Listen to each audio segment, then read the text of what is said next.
Maravilha. Foi.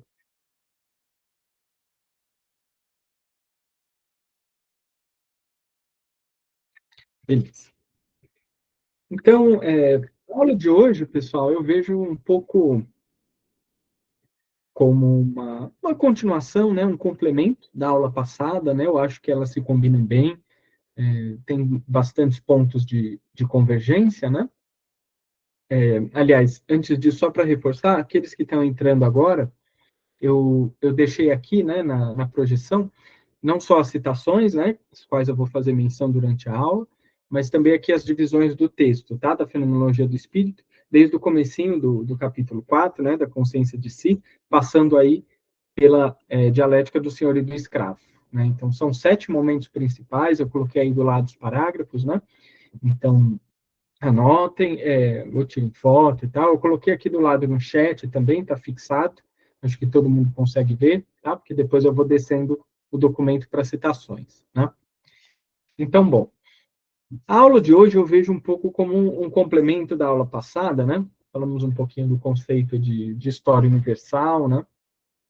Como um progresso, né, na consciência da liberdade, e como, no caminho desse progresso, né, e desse desenvolvimento da razão e da liberdade na história, tinha uma pedra, né, que era os povos excluídos da história universal. A gente viu um deles, né, que são os africanos, sobretudo os negros africanos, também tem os indígenas, os lapões, os esquimós, mas não falamos deles na ocasião passada, né? Então, o foco maior foi na África.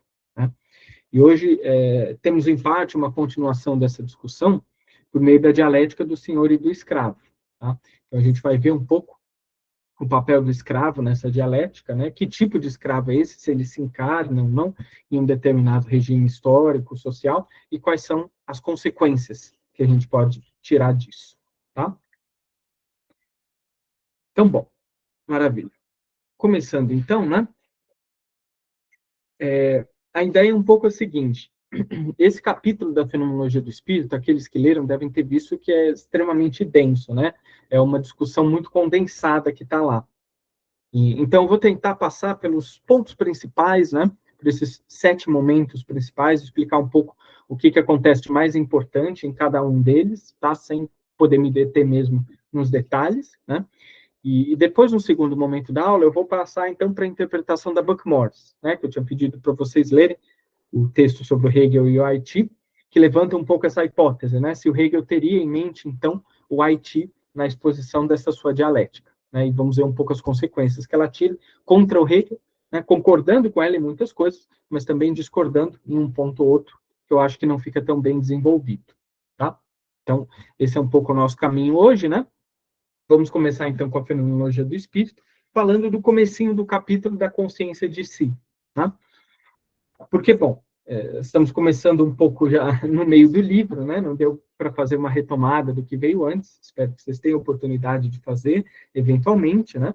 Mas aqui no nosso capítulo 4, a gente começa propriamente nesse momento que o Hegel vai chamar de consciência de si.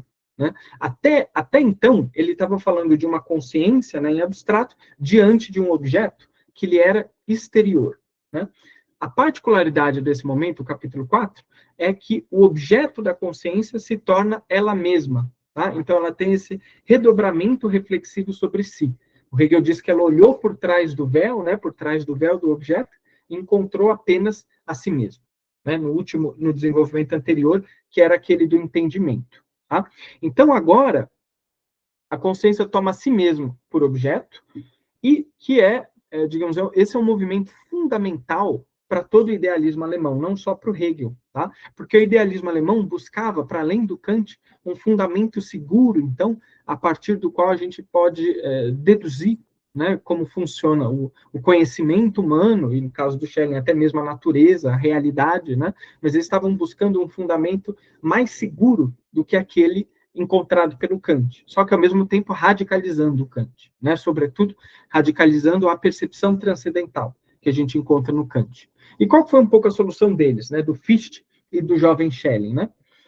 Esse ponto arquimediano, né? Que dá um pouco a ancoragem para a gente deduzir as categorias, deduzir o movimento da nossa cognição, né, seria justamente esse ponto em que sujeito e objeto são iguais. Tá? E a única experiência que a gente tem disso é a experiência da consciência de si, tá?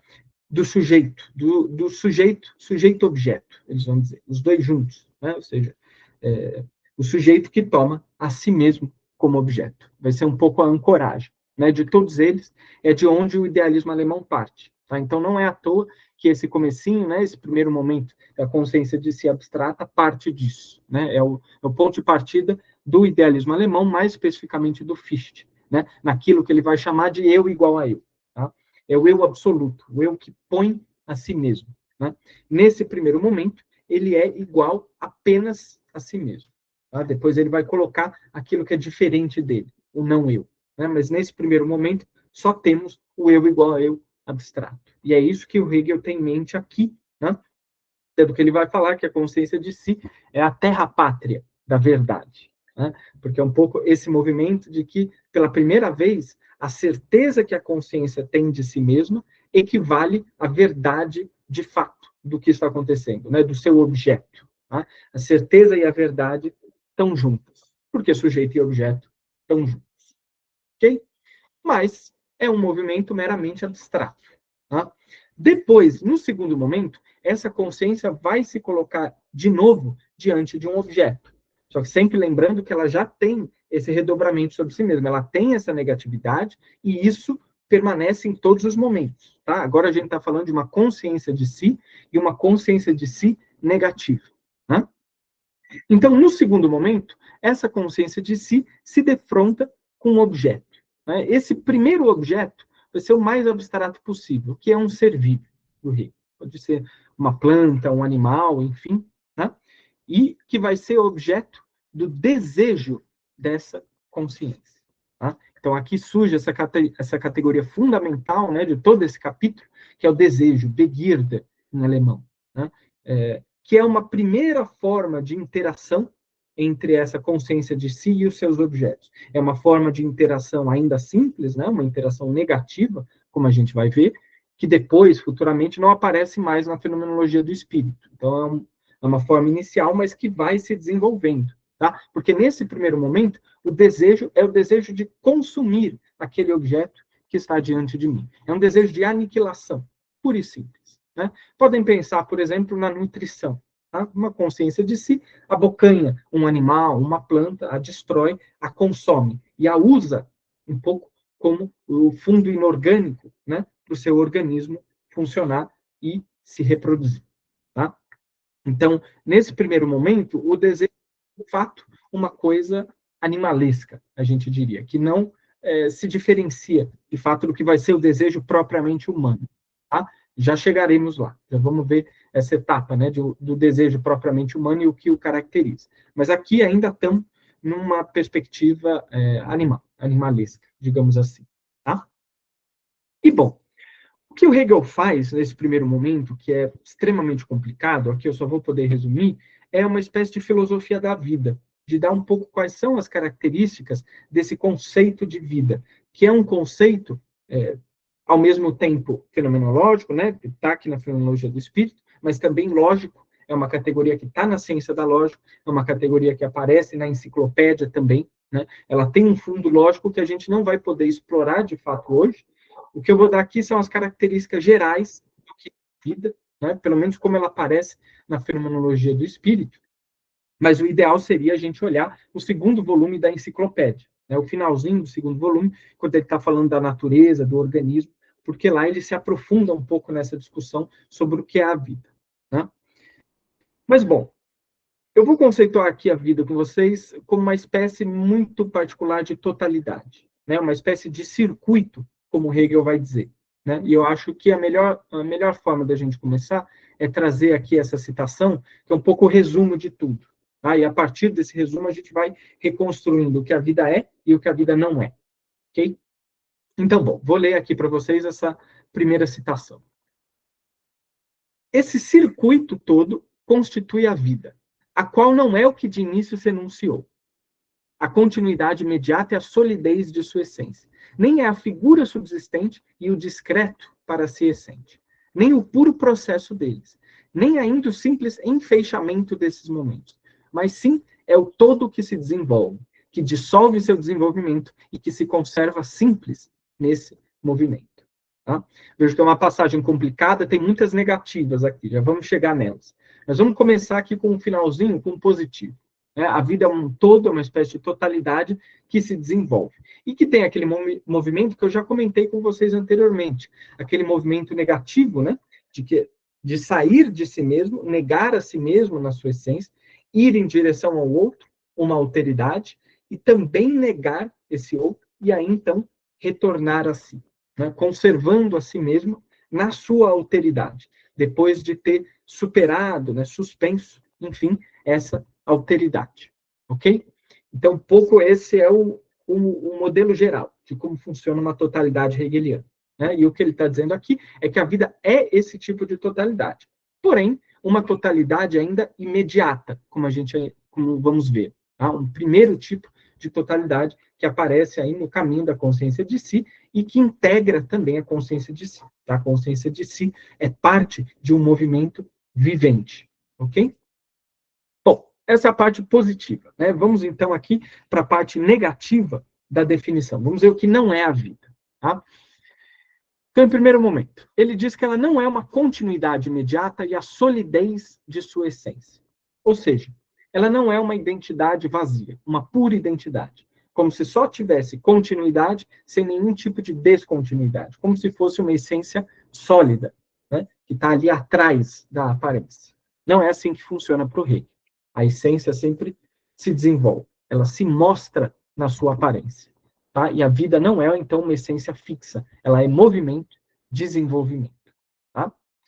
Segunda coisa, ela não é figura subsistente e o discreto para si essente. Aqui é o oposto. Ele está dizendo que a vida também não é pura diferença, não é pura descrição. Não é nem continuidade, nem descrição em abstrato. Né? A gente vai ver que é um pouco o movimento que atravessa os dois. Tá? Mas ela também não é o puro processo deles. Nesse sentido, como se ela fosse um devir abstrato. Ela é um processo, tá? Ela é um desenvolvimento, mas ela não é esse processo imediato de passagem um no outro. Ela é todo um circuito do qual esse processo faz parte. Tá? Por fim, ela não é o simples enfeixamento desses momentos. O que isso quer dizer? Né? Pelo menos da maneira como eu leio, o que o Hegel está dizendo é que a vida não é um mero agregado. Ela é um tipo de todo orgânico, como a gente viu na última aula, em que a parte e o todo constituem, então, uma relação orgânica, né? Que as partes passam e compõem o todo, e o todo se diz das partes, de maneira imanente. Ele não está acima das suas partes. Tá? O simples enfeixamento dos momentos seria uma ligação por adição, digamos assim, como se a totalidade fosse um mais um mais um mais um mais um, tá? E a vida não é isso, né? Isso o Hegel chama, na verdade, todidade, que é Allheit, né? Diferentemente, totalidade, Ganzheit, que é um pouco, é isso que a vida é, uma totalidade, que tem os seus momentos, então, orgânicos, que a parte passa no todo e vice-versa, ok?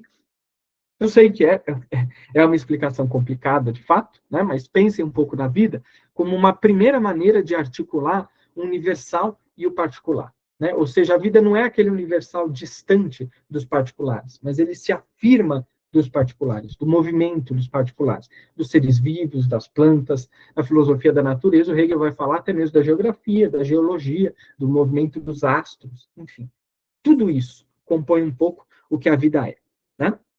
Então, ela seria uma primeira forma de instanciação daquela frase tão famosa, né, que o Hegel usa em vários momentos, que é a identidade da identidade e da não identidade. Tá? Deixa eu escrever aqui no chat, né? A identidade da identidade e da não identidade. Isso é um tema clássico no Hegel. Né? Porque não é nem só a identidade num polo e nem a não identidade num outro polo, separado. Mas é a identidade desses dois momentos entrelaçados. Tá? É um pouco essa ideia aqui de totalidade. Né? Só que qual que é a questão? A vida ainda é uma forma de totalidade mais simples, que vai ser superada depois pelas formações espirituais, como que a gente viu nas últimas aulas, o Estado, os povos, né, o espírito como um todo, se separa da natureza. Ele é uma totalidade mais complexa, digamos assim. A vida ainda é uma totalidade imediata. Por quê? Né? Pelo conceito daquilo que o Hegel vai chamar de gênero, o conceito do gênero. Né? Porque como o gênero se realiza na natureza? É basicamente um indivíduo, digamos, um indivíduo de uma espécie, né?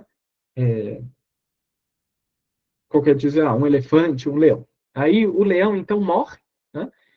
E se reproduziu, gerou um outro leão, que então vai promover a manutenção daquela espécie, daquele gênero. Né? Então, o gênero se afirma da morte dos particulares, entendidos como particulares. E nada mais do que isso. Tá?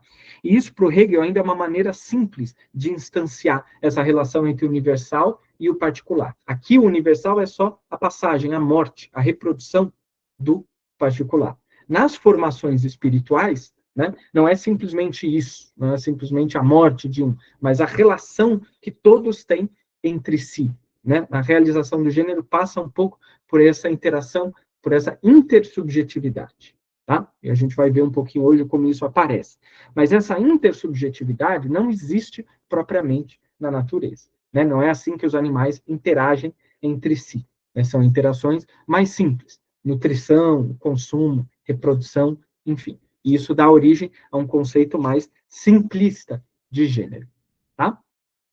Bom, também mencionar, né, que alguns intérpretes, sobretudo anglo-saxões, né, vão conceituar esse conceito de vida como uma espécie de background normativo, tá, do qual se extraem os modos de interação entre sujeito e objeto. Né? Então, entre os animais, as plantas, enfim. E o homem também, claro, faz parte disso. Então, pensem na vida como um modo simples de aparecimento desse background normativo e o espírito como um modo mais complexo, né? Porque nele você tem vários sujeitos, uma relação, então, intersubjetiva.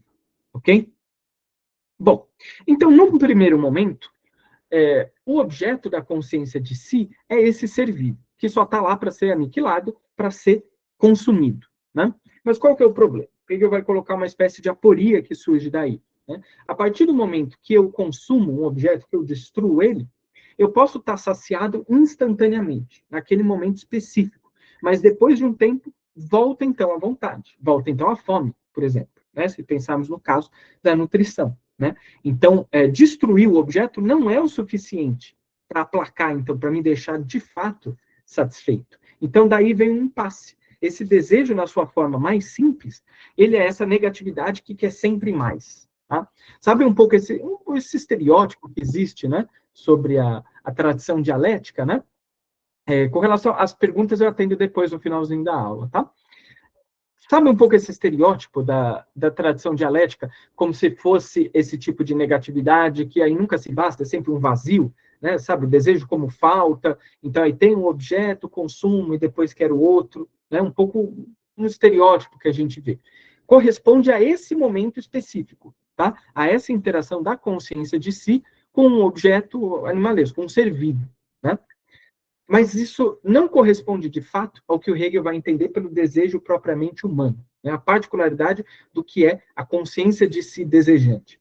Por quê? E aí, agora vem a virada, né, para a terceira parte, para o terceiro que eu coloquei aí para vocês. Como não basta um objeto, um ser vivo para a consciência de si, ela se depara num outro momento, né, digamos, nessa abstração, né, nessa relação abstrata que a gente tem aqui em mente, ela se depara com outra consciência de si. Ou seja, uma consciência que tem esse redobramento reflexivo que ela tem, que tem essa negatividade, que também é capaz de negar a si mesmo e se projetar no outro, e negar também o outro, assimilando ele. E aí que as coisas começam a ficar interessantes. Né? Porque o próprio conceito de desejo muda. Tá? A consciência de si deixa de desejar um simples objeto, um simples ser vivo, e passa a desejar outra consciência de si.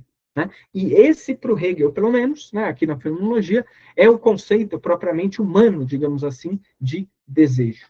Né? Essa é um pouco a tese que o Kojève desenvolve, né, na introdução à leitura de Hegel, alguns outros comentadores apontam isso, que o desejo verdadeiramente humano é o desejo por outra consciência de si.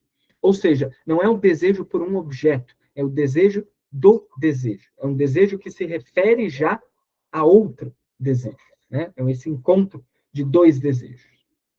Desejo do quê, exatamente? Desejo de ser reconhecido. É o ponto fundamental que a gente vai chegar já já, tá? Mas esse desejo diante de outra consciência de si é o desejo de ser reconhecido, né? E por isso, um pouco, esse estereótipo da dialética não vale, eu diria, né? Porque justamente esse desejo que o Hegel está conceituando aqui é um desejo de um desejo, e não um desejo de um objeto que depois acaba, fica faltando, e eu busco outro desesperadamente. Isso é muito mais Schopenhauer que Hegel. Tá? Se vocês forem Mundo como Vontade de Representação, vocês vão encontrar lá esse paradigma do que é o desejo como falta, né? Mas não é assim que funciona na fenomenologia. Tá?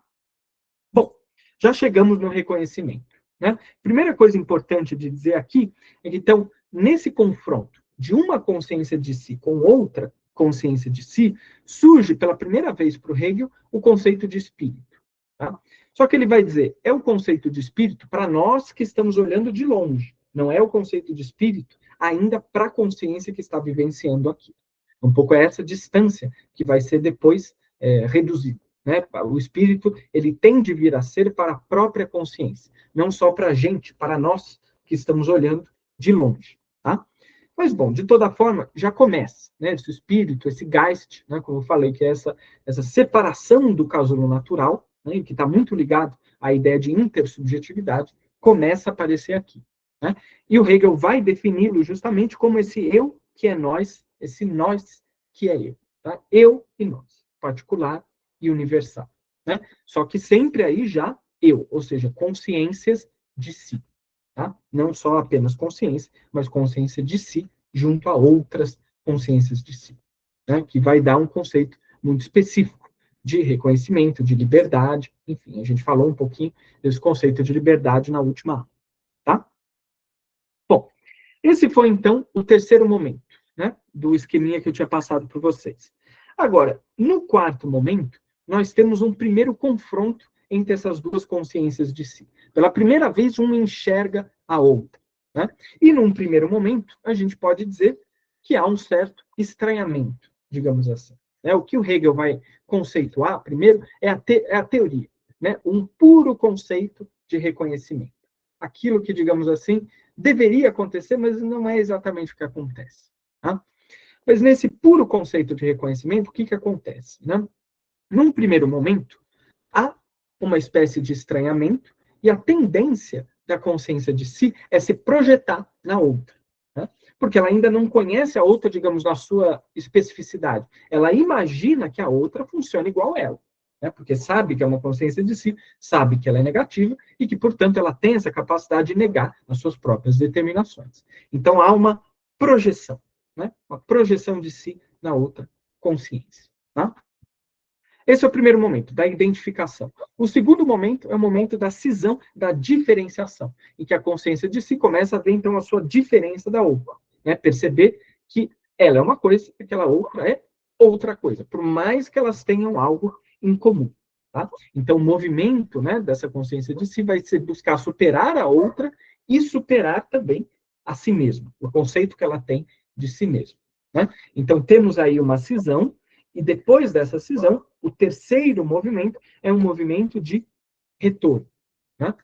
Um movimento em que a consciência de si vai estabelecer uma nova identidade, né, ser igual a si mesma, só que tendo superado a sua exterioridade, a sua alteridade, esse ser outro, da outra consciência de si. Tá?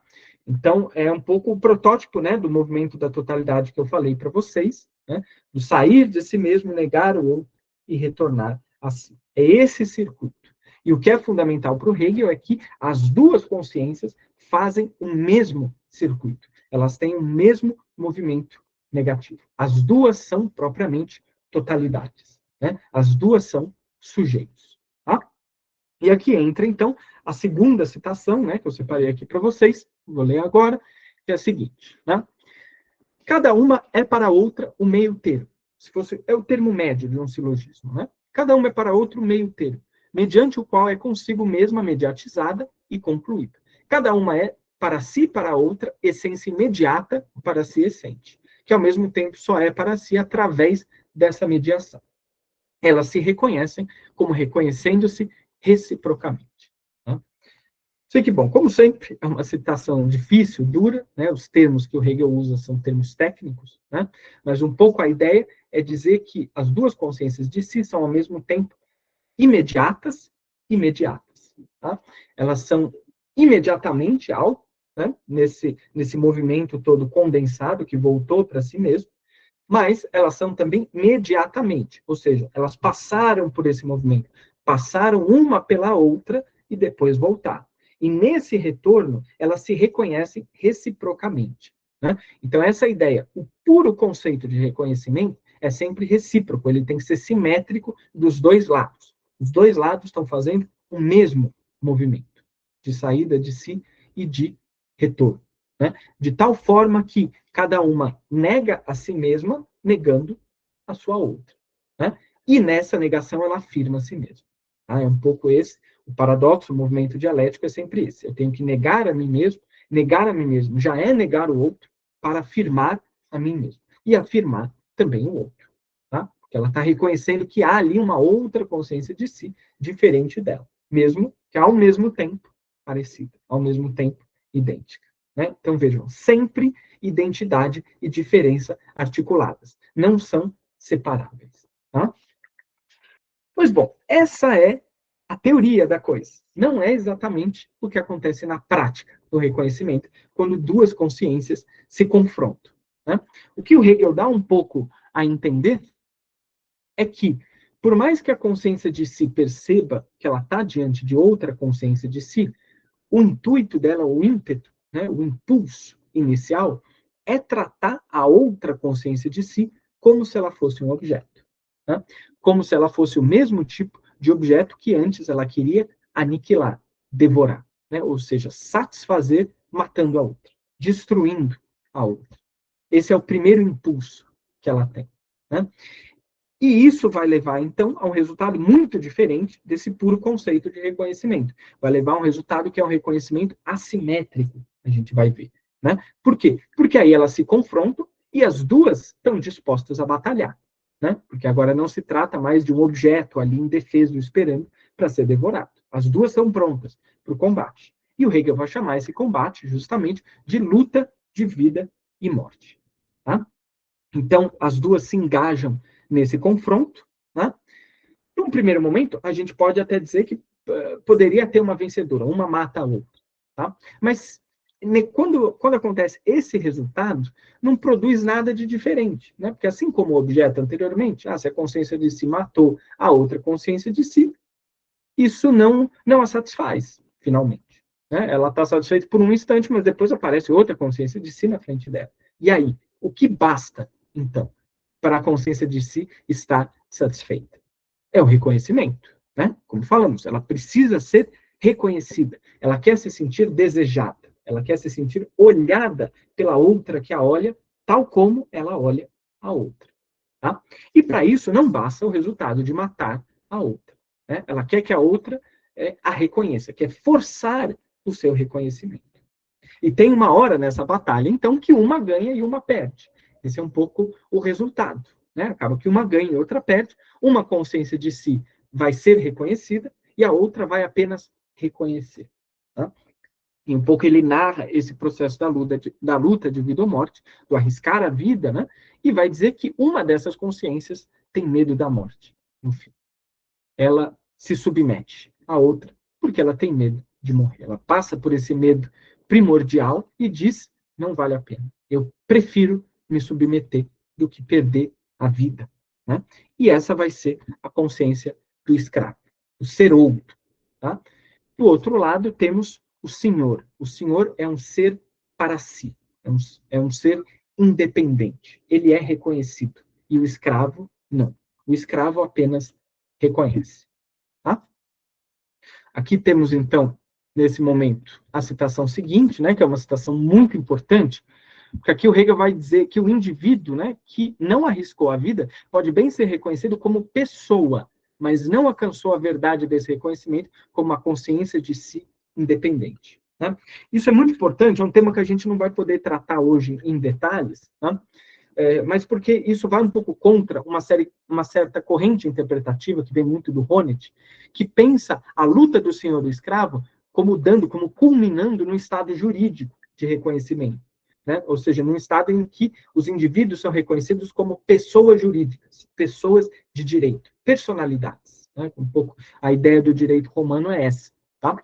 E, de fato, Hegel, em alguns textos, sobretudo textos de juventude, tem um pouco essa ideia de que a luta por reconhecimento dá, então, um reconhecimento via direito, né? Da propriedade, da posse, do contrato, enfim. Mas na fenomenologia do espírito, não é assim que funciona.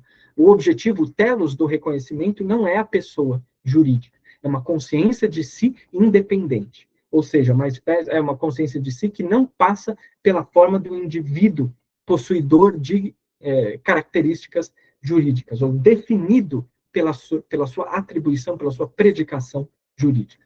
Que tipo de reconhecimento é esse? Não entraremos nisso hoje, é uma seara mais complicada. Mas é um tipo de reconhecimento que não passa pelas figuras tradicionais, do indivíduo e do direito. Tá?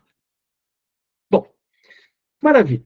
Temos, então, o resultado dessa luta, o senhor de um lado e o escravo de outro. No sexto momento, que eu coloquei aí para vocês, né, que vai dos parágrafos 190 a 192, temos primeiro o momento do senhor. É uma reflexão sobre as características do senhor. Só que não é, como a gente vai ver, propriamente um desenvolvimento, tá?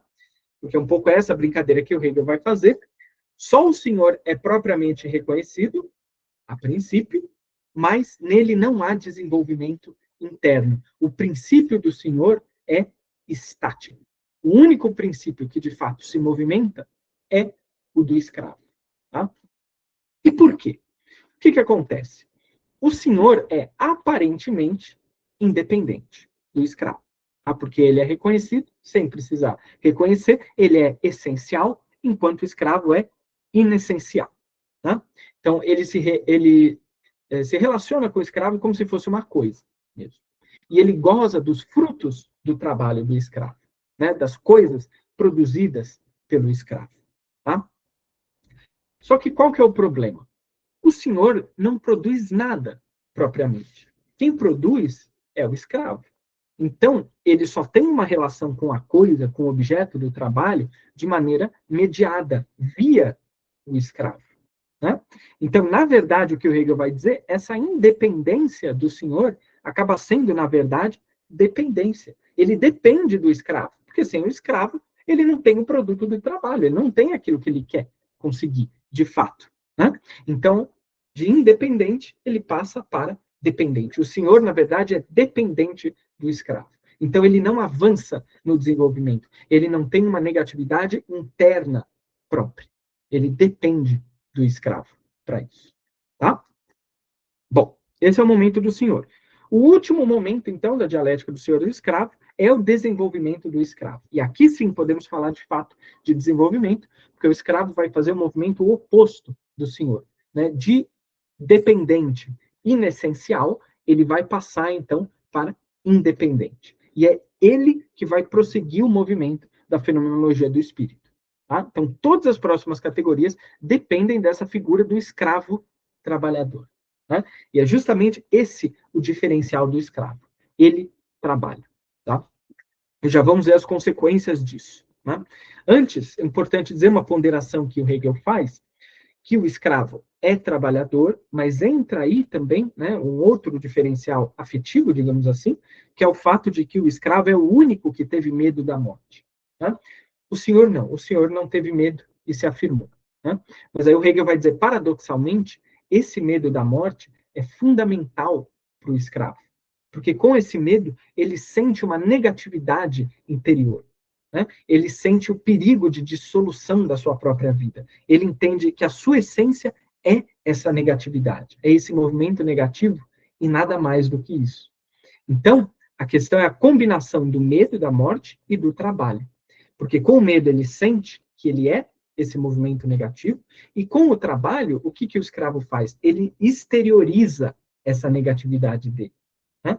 E assim ele vê a sua própria negatividade no produto, naquilo que ele produziu, transformando o mundo. né? A ideia é um pouco que, transformando o mundo, transformando os objetos ao redor dele, ele transforma a si mesmo. Ele coloca o seu medo para fora. De certa forma, é quase como ele se expurgasse, né? Ele expurgasse esse medo por meio da sua produção, né?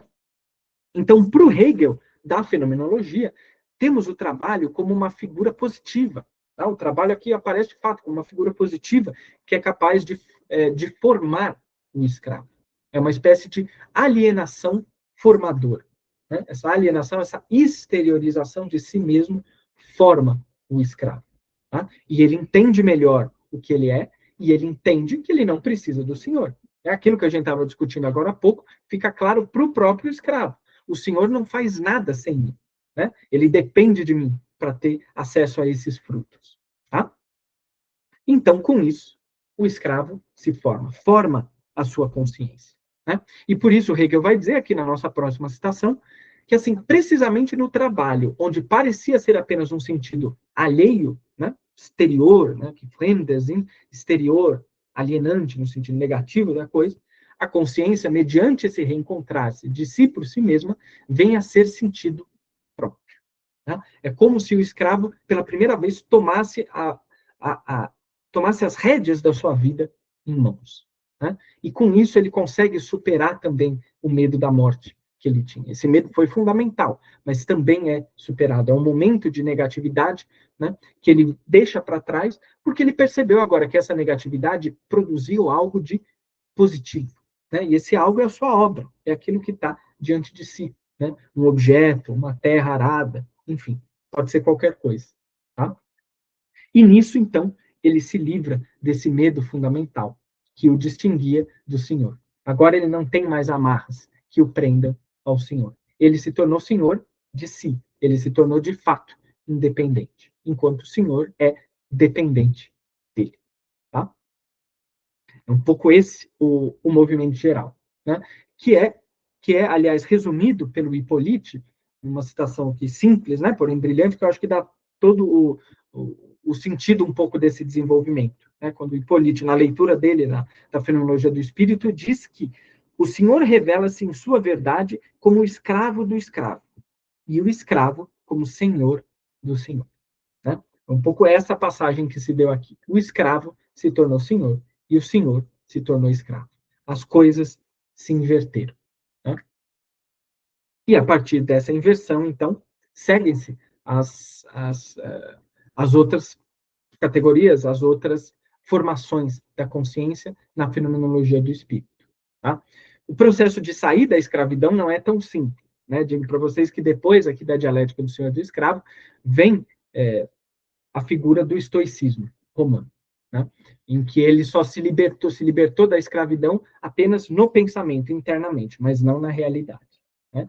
Então, claro, deixar por completo a escravidão é um longo processo. Né? Esse daqui que ele está mapeando na dialética do Senhor do Escravo é o primeiro momento desse processo, mas não vamos seguir os outros aqui, senão iríamos longe demais. Tá? Bom, esses são os 7 momentos, né, fundamentais aí da dialética do senhor escravo, como eu falei para vocês, resumidos, né, obviamente, mas é um pouco esse o ímpeto geral, né, do que o Hegel quer discutir. Agora, a questão da Buck-Morss, né, no texto dela sobre o Haiti, é a seguinte. Quando Hegel escreveu a Fenomenologia do Espírito, estava terminando de escrever em 1806, né, ela foi publicada em 1807, o Haiti já era independente. Tinha tido ali, né, houve uma importante rebelião, né, dos escravos, a primeira grande rebelião, né, que culminou em independência em toda a América, tá? E que começou em 1791, então foi até 1804, né, quase 15 anos, né, de guerra para conseguir essa independência, mas, enfim, conseguiram, né, sobretudo por causa do Toussaint Louverture, né, que era um pouco o líder da evolução, depois do Dessalines, enfim, né, e a hipótese que a Buck-Morss levanta é que o Hegel não poderia ignorar esse movimento. Tá? Inclusive porque ele era ele gostava de acompanhar, né, os acontecimentos correntes da história, era um grande leitor de jornal, e a Buck-Morss retraça todo esse caminho. Né? Ela mostra, por exemplo, que o Hegel lia um famoso jornal da época, né, que é o Minerva, que tinha vários comentários políticos, e alguns dos melhores comentários da época, né? com muita gente qualificada escrevendo. E ela mostra como Hegel era leitor desse jornal Minerva e como o jornal fez toda uma cobertura do processo de independência do Haiti. Né? Então, ela vai retraçando todos esses passos e dizendo, bom, Hegel, né, que valorizava tanto a leitura diária do jornal, não podia ter ignorado isso. Então, de alguma forma, ele estava vendo essas discussões sobre os escravos insurrectos. E aí, depois, ela dá mais um passo. Não é possível que ele não tenha incorporado isso, de alguma forma, numa dialética do senhor e do escravo, quando ele estava diante, justamente, de escravos reais se rebelando contra os seus senhores. Né? Um pouco o que ela resume na seguinte citação aqui, quando ela diz que ou Hegel foi o mais cego de todos os cegos filósofos da liberdade na Europa iluminista, ou Hegel sabia. Sabia sobre escravos reais se revoltando com sucesso contra mestres reais e elaborou sua dialética do senhor e do escravo deliberadamente dentro desse contexto contemporâneo. Tá?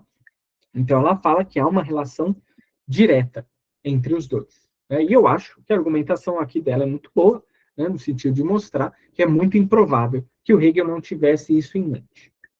Mas, bom, eu quero partir disso para colocar, então, uma outra questão. Né? Digamos que sim, Buckmore está correto, Hegel tinha isso em mente. Era a única coisa que ele tinha em mente quando ele estava elaborando a dialética do senhor e do escravo? Né? Digamos, qual que é o fundamento, a base a partir da qual ele elaborou? É uma luta concreta mesmo, visível na história, ou é uma abstração dessas lutas? Qual que é o estatuto da dialética do senhor e do escravo? Tá? E eu quero trazer aqui, então, uma resposta oposta, né, em muitos sentidos, a da Buckmore, mas não completamente irreconciliável, tá? Mas uma resposta oposta, né, que vai por um outro caminho, que é a do Hippolyte. Tá? O Hippolyte diz o seguinte, citando aqui, né? Não se trata, nessa luta pelo reconhecimento, de um momento particular da história, ou antes da pré-história humana, da qual se poderia fixar a data. Trata-se de uma categoria da vida histórica, de uma condição da experiência humana. Né?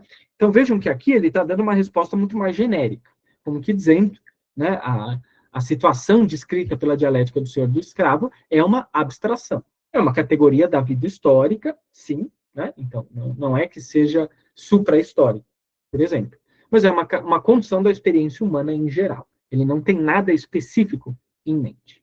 Tá? Então, diante disso, com quem ficamos? Né? Então, com a Buckmore, que quer fazer essa relação mais direta entre os dois, ou com o Hippolyte, que está tratando em termos mais abstratos, a dialética. Tá? E eu acho que um pouco a resposta nesse caso é com os dois. Não se trata de escolher um dos lados aqui. Porque eu diria que uma das coisas mais interessantes da dialética do senhor e do escravo, como ela aparece na fenomenologia, tá? É que ela é sobredeterminada. Né? Eu vou usar aqui essa palavrinha do Althusser contra os propósitos dele, né? Porque ele achava que a contradição no Hegel não era sobredeterminada, mas eu acho que é. Né? Eu acho que aqui essa dialética mostra isso, inclusive. Né? É uma dialética sobredeterminada porque ela pode se referir a muitas coisas ao mesmo tempo. Tem uma sobreposição de figuras em uma só. Tá? No sentido de que a gente pode entender a dialética do senhor e escravo como uma luta pré-legal de um estado de natureza hipotético, digamos assim. Né? Nos textos de juventude, o Hegel fala explicitamente essa ideia de um estado de natureza. Né? Então, pode se referir, então, ao estado de natureza, pré-histórico e tal, mas pode se referir também, por exemplo, à Idade Média, a relação entre o servo e o senhor feudal. O servo também trabalhava na propriedade do senhor feudal, enfim, não seria difícil ver nesse esquema. Né? Talvez até patrício e plebeu, forçando um pouquinho, eu acho que na Idade Média encaixa melhor, como pode também ser visto como uma descrição do colonialismo moderno. E aí entraria a hipótese da Buckmore, né? Com certeza. Se a gente pensar num sistema de plantation, por exemplo, né, como tinha nos Estados Unidos, ou mesmo numa lavoura brasileira, num engenho aqui, não é difícil a gente imaginar as coisas nesses termos. Né? Inclusive, eu acho que se encaixam muito bem, ainda mais se a gente pensar nos movimentos dos escravos de escape, né, de escapar dos seus senhores, de afirmar sua liberdade, quilombos, enfim, não é difícil de fazer a conciliação, né, entre os termos mais abstratos do Hegel e uma situação colonial clássica, né, aqui, os Estados Unidos, enfim. Né? Então, por isso que eu diria, eu acho que a coisa é sobredeterminada. são os dois ao mesmo tempo. Não dá para você fixar numa única figura. Se você quiser fixar, você vai perder justamente a complexidade dessa dialética. Eu acho que é isso que não devemos fazer. Né? Não nos render a uma interpretação muito unilateral dos fatos, mas apostar nessa multiplicidade. Tá? Bom, maravilha. Né? Então, até aí, tudo bem. O problema, em geral, para Buckmores vem depois. Ela gosta bastante da fenomenologia, ela vê que lá, então, essas aspirações de liberdade concretas tinham que estar expressas lá. O problema dela é com Hegel de maturidade, né? Que, como a gente já viu na última aula, tem palavras extremamente pesadas, preconceituosas sobre os negros africanos. Né? Então, aí a Buckmores faz um inventário, né, de algumas dessas passagens e se pergunta um pouco como que isso deu naquilo. Como é possível que um modelo como o da fenomenologia do espírito, dessa aposta no escravo, né, na libertação do escravo, tenha recaído depois nesse tipo de comentário tão absurdo, preconceituoso, enfim, contra os negros africanos. Tá? E ela fala aqui, então, ironizando um pouco, né, eu cito para vocês, essa daqui não tá aí no documento. Tá? O que está claro é que, em um esforço para se tornar mais erudito nos estudos africanos, durante a década de 1820, Hegel estava, de fato, tornando-se mais burro. Veja, então, que o termo também é bem taxativa, né? Então, a resposta é muito simples. Hegel ficou mais burro depois da maturidade e perdeu aquilo que tinha de tão interessante, né, na fenomenologia do espírito. Tá? Mas é aqui que eu discordo um pouco da Buckmores, porque eu acho que essa é uma resposta muito fácil. A gente não pode se contentar com isso, simplesmente dizer, então, não, acontece que o meu filósofo ficou mais burro. Né? E aí ele perdeu de vista tudo que ele tinha antes. Ele estava estudando mais e foi ficando mais burro estudando mais. É estranho. Né? Convenhamos que isso é uma resposta que não tem interesse filosófico. Né? Pode até ser verdade. Pode ser que o Hegel tenha ficado mais burro. Mas o que isso influi filosoficamente, no que a gente está discutindo aqui? Nada. Né? Então, a minha tentativa aqui, para complementar a análise da Buckmores, é trazer um elemento que eu acho que ela ignorou e que explica justamente isso que foi um ponto cego para ela. Como que aconteceu essa passagem, né, do Hegel da fenomenologia do espírito para o Hegel maduro com esses comentários, sobretudo da filosofia da história, filosofia da religião. Né? E a minha hipótese, então, é que existe uma espécie de deslocamento nos termos da dialética do senhor do escravo. Essa riqueza que ela tinha, essa sobredeterminação, vai ficando cada vez mais estreita. E, para mim, o momento de transição está na filosofia do direito. Tá? Então, vou trazer para vocês aqui a citação da filosofia do direito, que eu acho que é a citação central, e a gente vai discutir, então, como que se dá esse deslocamento. Tá? Bom, Hegel diz o seguinte: se retivermos o lado segundo o qual o homem é livre em si e para si, condenamos com isso a escravidão. Até aí, tudo bem. Né? Sempre teve uma condenação explícita da escravidão, nessa capacidade do homem ser livre em si mesmo, que é uma conquista da eticidade moderna. Mas sigamos. Mas o fato de alguém ser escravo reside na sua vontade, assim como reside na vontade de um povo se ele é subjugado. Por conseguinte, a escravidão não é uma injustiça apenas dos que fazem escravos ou dos que subjugam, mas dos próprios escravos e subjugados. Então aqui já tem uma coisa estranha, né, que não tinha na fenomenologia do espírito. Está jogando o ônus da coisa para o escravo, né, dizendo, bom, mas se ele é escravizado, a culpa também é dele. Tem uma repartição aqui, digamos, da culpa. Né? Mas depois, a escravidão incide na transição da condição natural dos homens à verdadeira situação ética. Esse é o ponto central. Tá? Ela está na transição. Ela faz parte de um mundo em que uma injustiça ainda é direito. Né? Ein Unrecht Recht ist. Aqui vige o injusto e ele se encontra de maneira igualmente necessária no lugar que é o seu. Tá? Então vejamos que, para além dos termos que o Hegel está usando e do fato dele jogar a culpa nos escravizados, que a gente poderia dizer já é, claro, problemático por si mesmo, já é diferente do modelo da fenomenologia, o principal é que aqui ele está reduzindo a dialética do senhor do escravo à situação anterior à verdadeira situação ética. O mundo pré-legal, o mundo em que vige o injusto, em que ainda não tem o direito. Né? Ou seja, no fundo, ele está dizendo que é legítimo, né, digamos, que um povo, que o senhor escravize um escravo, que faça de um homem escravo, se tratar dessa situação pré-estado, pré-legal. Depois disso não pode, porque aí o homem já tomou posse de si mesmo, já é livre em si. Mas antes, não tem direito. Então, como se vai avaliar que é injusto? É um pouco essa a questão. Como que se avalia que é injusto se ainda não há modelo de justiça? Tá? Mas qual que é o problema por trás disso? Né? O problema é que é justamente essa redução do escopo. A dialética do senhor de escravo na fenomenologia não era isso. Ela era isso dentre outras coisas. Mas ela podia também se referir ao mundo feudal, ao colonialismo moderno, né, ao mundo romano, enfim, situações em que o direito já existe. Tá? E por isso que é tão importante aquela citação que eu trouxe para vocês, que ela conduz a um reconhecimento que não passa pela forma jurídica da pessoa. Né? Isso significa que o telos da dialética do senhor de escravo não é o direito, não é o reconhecimento jurídico. E aqui o Hegel parece ter, de certa forma, regredido, entre aspas, para os textos de juventude, quando ele dizia que sim, que esse é o telos, um pouco, que o direito é o telos da luta por reconhecimento. Tá? E aqui, então, ele fica aquém de si mesmo, ele fica aquém dessa multiplicidade, dessa bela abertura que tinha na fenomenologia do espírito. Né? E diz, então, subordina esse momento de luta ao momento do direito que vem depois. Tá? Então, ela dá um pouco nesse reconhecimento jurídico. Tá? Mas, bom, tem um último passo aqui, também na filosofia do direito, né, que é fundamental, e que termina de consolidar essa nova justificativa que ele está dando. Tá? Que trata justamente da relação entre povos, quando um povo escraviza o outro. Então, não só senhor e escravo, mas a relação entre povos. Vamos ver o que ele diz aqui.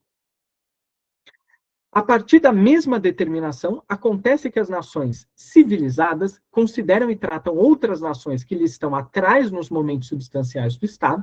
Os povos pastores consideram e tratam assim os povos caçadores, os povos agricultores, anos, etc., como bárbaros, com a consciência de um direito desigual, e consideram e tratam a autonomia dessas outras nações como algo formal. Então, aqui tem o passo final da coisa. Hegel estabelece uma espécie de hierarquia de progresso, tá? Que é uma coisa que nem fazia sentido no universo da fenomenologia do espírito. No universo da filosofia da história, sim, como a gente viu da última vez. Isso já, algo assim já aparece. Né? Então, eu acho que a transição está justamente aqui na filosofia do direito. Né? Porque ele diz, o que acontece? Se você tem uma civilização que já constitui um Estado, ou seja, que está mais avançada, digamos, no seu desenvolvimento da consciência da liberdade, ela tem o direito de tratar as outras como bárbaros, aquelas que estão atrás, aquelas que ainda não formaram um Estado, por exemplo, como bárbaros. E, portanto, não vige um direito igual entre as duas, é um direito desigual. Eu posso submeter você, eu posso submeter essa outra nação, porque eu sou capaz de afirmar a minha liberdade e ela não é. Eu tenho autonomia, eu tenho subjetividade, né? Todo esse movimento complexo do sair de si, do retornar a si. Então, eu sou capaz de afirmar a minha vontade. Enquanto esses outros povos que estão atrás no desenvolvimento são povos excessivamente naturais, digamos assim. Né? E por isso, eles ainda não têm a capacidade de se afirmarem como espírito. Então, eles podem ser subjugados pelos povos que já passaram por esse despertar do espírito. Né? E aqui eu acho que um pouco a coisa se fecha de fato. Tá? Então, dois passos. Né? O primeiro é simplificar a dialética do senhor e do escravo para um mundo pré-legal. E, segundo passo, dizer, então, que uma civilização, né, um povo que se encontra nesse estado pré-legal, pode ser submetido por outro povo que já está no estado legal. Tá? E que, portanto, é capaz de afirmar sua liberdade como os outros não são. Tá? E eu acho que assim, então, a gente fecha um pouco essa lacuna da argumentação da Buck-Morse. Vocês entendem? Né? Aquilo que ela justificava de maneira muito apressada, com Hegel ficou mais burro, na verdade existe um modelo que foi transicionando. Essa dialética do senhor e do escravo foi se simplificando, os termos foram se afunilando, e com isso a riqueza da dialética da fenomenologia do espírito, né, a sua multiplicidade, essa sobreposição foi se perdendo. E com isso, né, muito espertamente, o Hegel dá o passo seguinte. E aí justifica todo esse tipo de atrocidade que a gente vai ver na filosofia da história, né, que já vimos, aliás, a filosofia da história. Tá? Bom, essa eu considero que é um pouco a lacuna da argumentação da Buck-Morse. Né? Mas para fechar aqui, eu quero terminar, então, também como ela termina o texto dela, que eu acho que termina muito bem. Tá? Então, volta a um crescendo no texto. Quando ela fala da história universal. né? E um pouco a ideia dela é que esse momento, né, da dialética do senhor e do escravo, quando o escravo se rebela e usa as armas do senhor contra ele mesmo, né? Então, afirma a sua independência diante do senhor, é nesses momentos em que a história universal, de fato, se realiza. Né? Então, para Buckmore, a história universal não se realiza como sucessão de povos que vão progredindo na consciência da liberdade. Não, pelo contrário, ela se afirma naqueles poucos momentos, naqueles raros momentos em que um povo resiste. E essa resistência aparece como afirmação última da liberdade. Né? Por quê? Então, aqui vamos usar o exemplo que a própria Buckmore usa. Né? O momento no Haiti em que o Napoleão tinha mandado um exército, né? Um exército primordialmente francês, e o exército francês se depara com o exército haitiano cantando a Marselhesa. Né? Então, para Buckmore é um pouco esse o paradigma do que é a realização da história universal. Por quê? Porque então o exército haitiano está usando as armas do colonizador contra ele mesmo. Está falando assim, ué, não era esse o conceito de liberdade de vocês? E, de fato, né, quando era o período jacobino, né, a escravidão nas colônias tinha sido abolida, é que ela voltou depois, né, no diretório, e Napoleão manteve. Né? Então, os escravos estavam falando, não é esse o conceito de liberdade de vocês? Não é direitos humanos para todo mundo? Não é todo mundo é livre, tem direito à vida? Então, como é que fica isso? Como é que vocês podem defender essa liberdade e querer vir aqui escravizar a gente? Né? E então ela conta, né, que aí, nesse momento o exército francês basicamente paralisou, não queria lutar mais. Né? Porque, como assim? Né? Além do mais, você sabe muito bem, quem compõe o exército é um bando de ferrados também que foram mandados lá para o Haiti para serem mortos. Né? Então, eles viram aquela situação e disseram, pelo que estamos lutando? Tá? Então, esse é o momento que falsifica a falsa universalidade ali encarnada nos franceses, tá?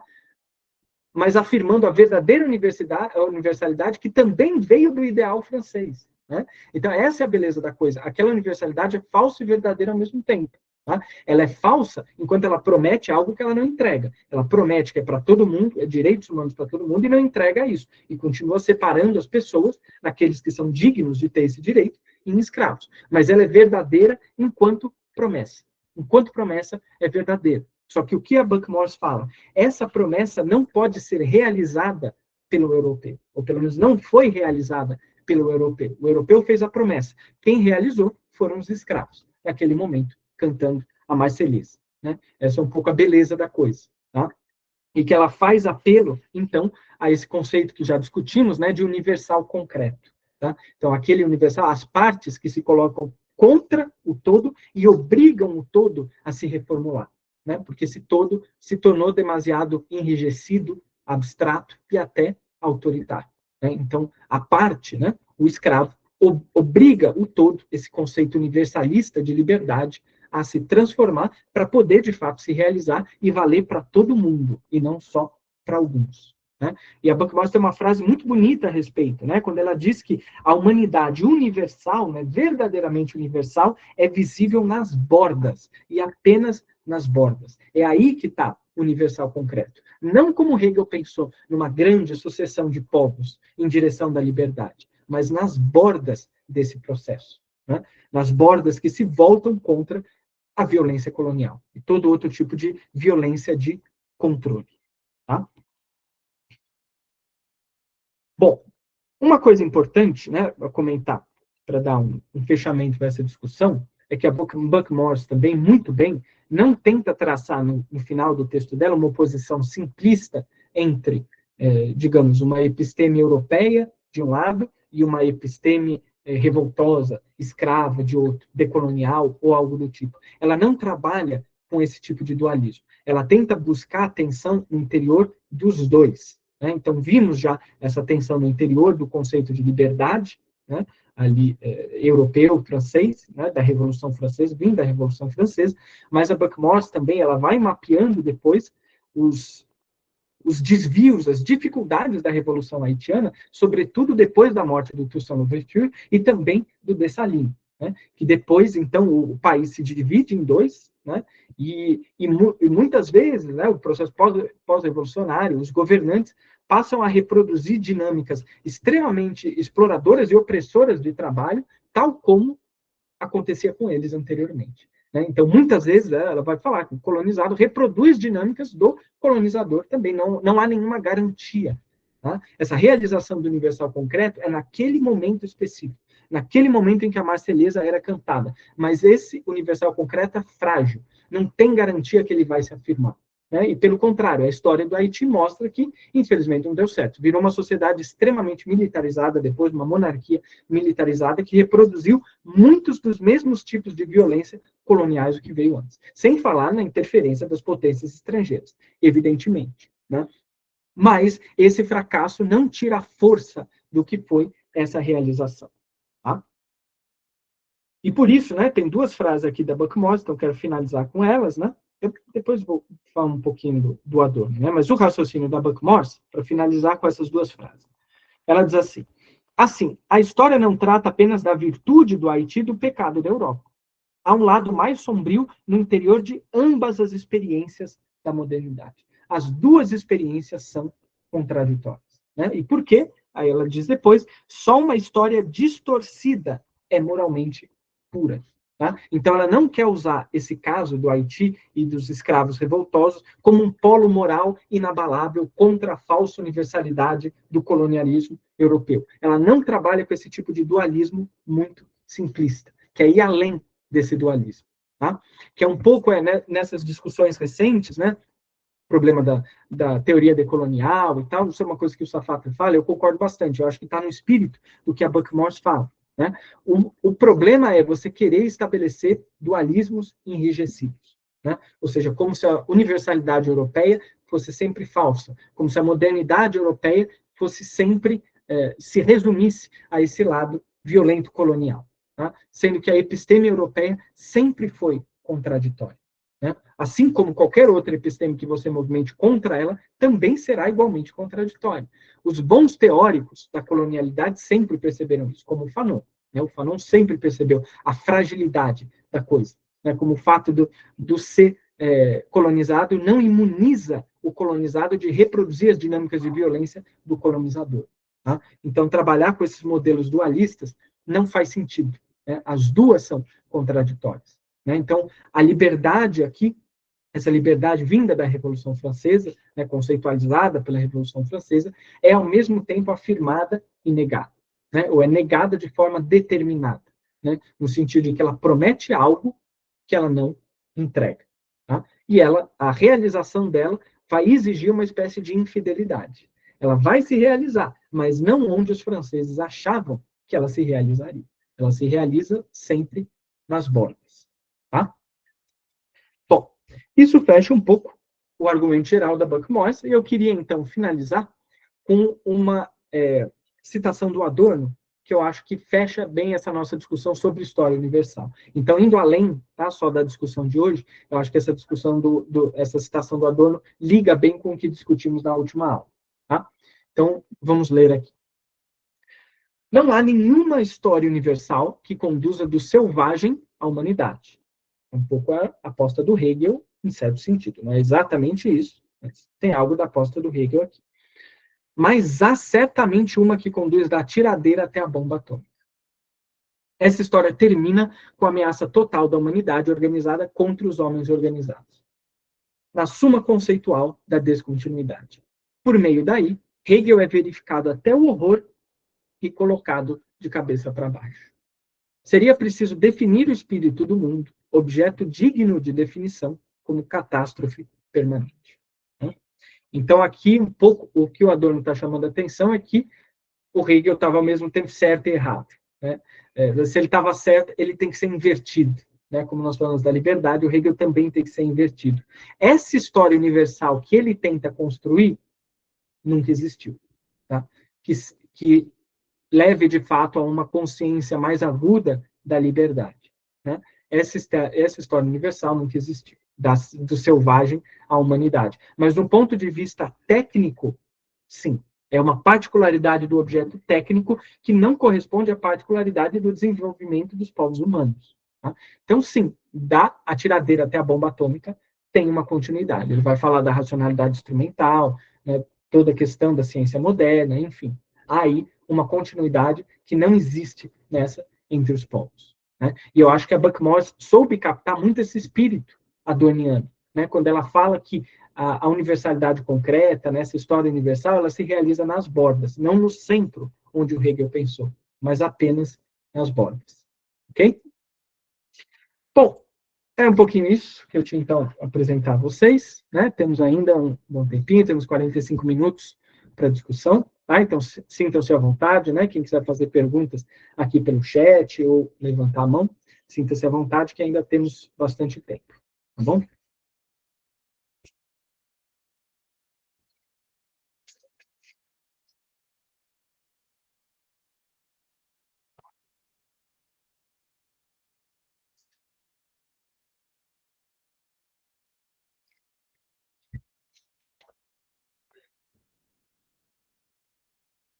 Nenhuma pergunta, pessoal? Quem quer fazer pergunta antes mesmo? Ah, sem problema, Regina. Obrigado pela presença, viu? Oi, Gabriel, eu ia fazer a pergunta naquele momento lá que eu te interrompi, desculpa. Ah, não, tudo bem, sem problemas. Eu esqueci de falar também, é que a gente ia manter essa dinâmica. Eu prefiro faço a exposição e tal, e depois respondo com calma. Eu Mas acho, manda ver, manda ver. eu acho até melhor também essa dinâmica. Mas eu anotei a pergunta. Você Beleza. estava falando justamente sobre o desejo, né, no início lá, sobre o desejo imediato, né? E aí me surgiu a dúvida se esse desejo imediato, ele é não um desejo, mas uma carência na figura do desejo, sabe? Ou o contrário, porque depois você vai falar que o desejo, de fato, é sempre o desejo da outra consciência de si, né? E ser reconhecido, né? E não um desejo de algo perecível, de certa forma, né? É isso a pergunta. Eu diria que nessa primeira figura do desejo, ele está sim ligado a carências, né? A carências, carências vitais, praticamente mesmo. Né? Então, por exemplo, o modelo mais clássico aí é o da nutrição. Tá? Porque e é um desejo que vale para o homem, evidentemente, não é que o homem não apareça aqui, mas é que é um desejo que vale também para o animal. O animal também precisa se alimentar. Né? Então, ele vê a planta ou vê um outro animal como puro objeto de consumo, né? Que supre, então, uma carência imediata. Tá? Então, sim, eu diria que nesse primeiro momento, o desejo corresponde, não é que ele seja uma carência, né? Mas ele corresponde a uma espécie de carência vital daquele ser vivo. Tá? E aí, depois, sim, no desenvolvimento dele, ele deixa de se referir apenas a uma carência. Né? Quando ele passa a se referir a outro desejo, aí ele se reduplica. Aí não é mais uma questão meramente de carência natural. Tá? Já estamos no reino do espírito. Mas ainda, deixa eu continuar um pouquinho, mas ainda assim, pode-se falar que isso é um desejo e não uma carência? Ou os Pode-se dois falar. Pelo menos são... para o Hegel, sim. Ele usa o termo aqui na fenomenologia, para deixar claro. Na filosofia da natureza é diferente. Se não me engano, ele não usa o conceito de desejo lá. Tá? Mas Perfeito. na fenomenologia do espírito, sim. E por quê? Porque o Hegel não quer estabelecer uma cisão absoluta entre natureza e espírito. É esse o ponto. Ele usa a mesma palavra, o desejo, para retratar o momento de transição da natureza do espírito e o momento em que já estamos no solo do espírito. Ele não quer usar termos diferentes. Por quê? Porque o espírito é esse processo de autossuperação da natureza. E o homem é um ser vivo, o homem faz parte da natureza. Só que tem um diferencial na maneira como ele se relaciona consigo mesmo, com os objetos, com os outros homens. Tem uma diferença. Tem uma cisão entre natureza e espírito, mas essa cisão não é absoluta. Também há continuidade. Então, Hegel é muito cuidadoso em querer usar o mesmo vocábulo, né? O mesmo vocábulo para o momento de transição e para o momento em que a gente já está no espírito, propriamente dito. Tá?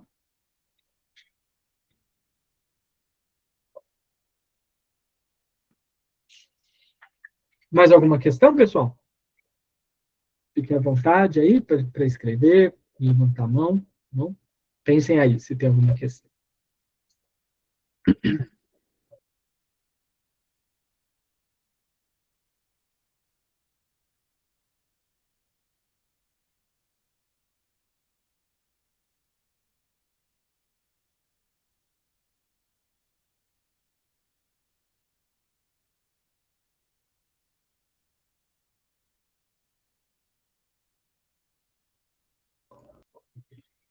Tudo certo mesmo? Nenhuma questão? Sendo assim, então, pessoal, terminamos hoje a nossa penúltima aula do curso, né? Agora está chegando no finalzinho, temos só a última, né? Aí na quarta-feira. Eu espero que tenha ficado claro para vocês também essa relação, né, entre a aula de hoje e a última aula. Eu acho que elas se complementam. Eu quis colocar uma próxima da outra, né? Para a gente desenvolver com um pouco de mais calma essa ideia da história universal, né, e como ela é subvertida, e como Hegel dá os instrumentos para essa subversão. Né? Então, que uma leitura dialética imanente do Hegel está pegando os instrumentos que ele mesmo deu e voltando contra ele.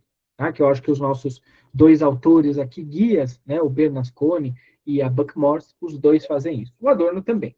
O caminho do Adorno é um pouquinho mais próprio, né? Então eu trouxe ele aqui só no finalzinho.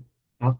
Mas seguimos o raciocínio da Buckmorse, exceto nesse ponto específico, em que ela tenta explicar a coisa pela burrice do Hegel de maturidade, que aí eu acho que, de fato, desanda um pouco. Né? Não dá para a gente explicar assim, tem que manter certo rigor, né?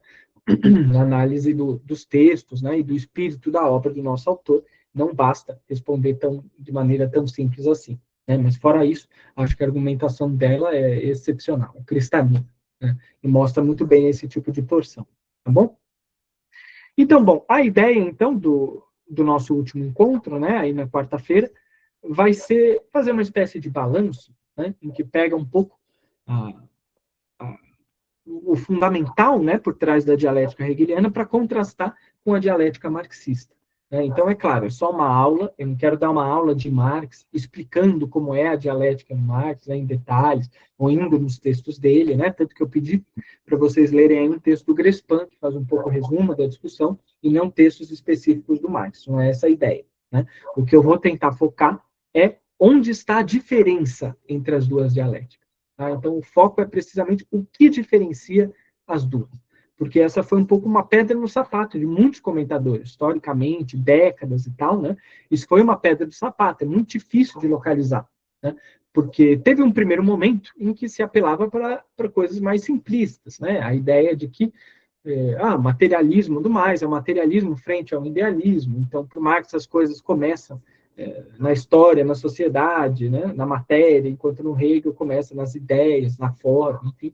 E, obviamente, essa resposta não basta, né, porque muitos comentadores começaram a perceber que tinha muitos elementos materialistas no idealismo do Hegel e idealistas no materialismo do Marx. Então, aí, como a coisa se complicou, ficou difícil de um pouco de resolver onde que estaria essa diferença. Né? E eu acho que quem fez isso melhor é o Rui Fausto.